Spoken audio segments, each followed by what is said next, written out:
तो जिसने कभी भी भगवान का नाम इस जिह्वा से नहीं लिया है उसको शास्त्रों में क्या बोला है? जिसने कभी अपनी इस मन को भगवान पर नहीं लगाया उसका मन किसके जैसा है?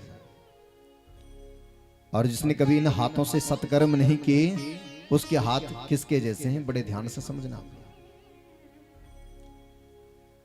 जिह्वा दग्धः पर अन्नेन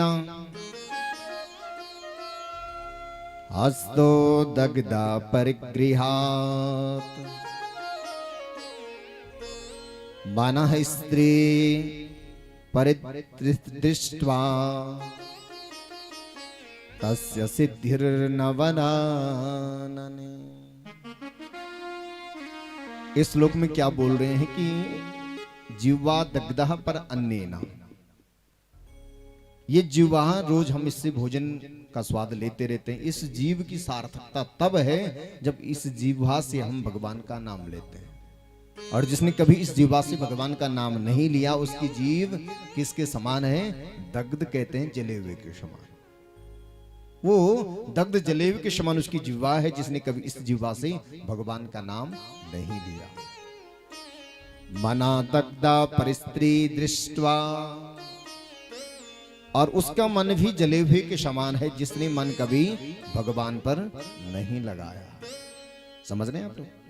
क्योंकि संसार में यदि मन लगाएंगे तो मन हमेशा दग्ध ही रहेगा, जला ही रहेगा, वो अशांत ही रहेगा।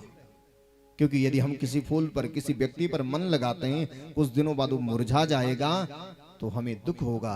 इसलिए मन कहाँ लगाना है? भगवान के चरणों में। समझ रहे हैं? समझ लेंगे? मन कहाँ लगाना है? भगवान के चरणों में। उसी का मन सफल है जिसने अपने मन को भगवान को अर्पण किया है। संसार में जहां भी मन लगाएंगे कहीं कहीं भी सुख नहीं, सब जगह दुख ही दुख मिलेगा, कहीं शांति नहीं मिलेगी। और इन हाथों की सार्थकता भी तभी है यदि हम इन हाथों से सत्कर्म करते हैं, सेवा करते हैं, तो समझ लेना उसके हाथ सफल हो गए, उसके जीवन की सार्थकता हो गई है जिसने इस शरीर से सेवा की है। वैसे तो अपने सब हम अपने काम करते हैं लेकिन वो सार्थकता नहीं है। सार्थकता तब है जब हम इन हाथों से इस शरीर से सेवा करें। कान दिए सुन ज्ञान अब तुम कब सुमिरोगे राम। नैन दिए दर्शन करने को, नैन दिए दर्शन करने को,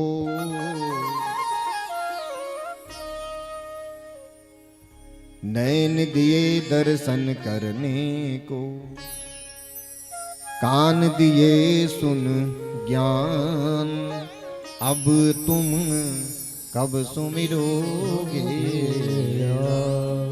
समझ रहे हैं आप? इन आंखों की सार्थकता तब है जब इन आंखों से हम भगवान का दर्शन करते हैं। कान दिए सुन ज्ञान, इस कानों से यदि हम कथा भगवान का नाम सुने तभी सार्थकता है, अन्यथा ये कान किसी काम के नहीं है। दांत दिए तेरी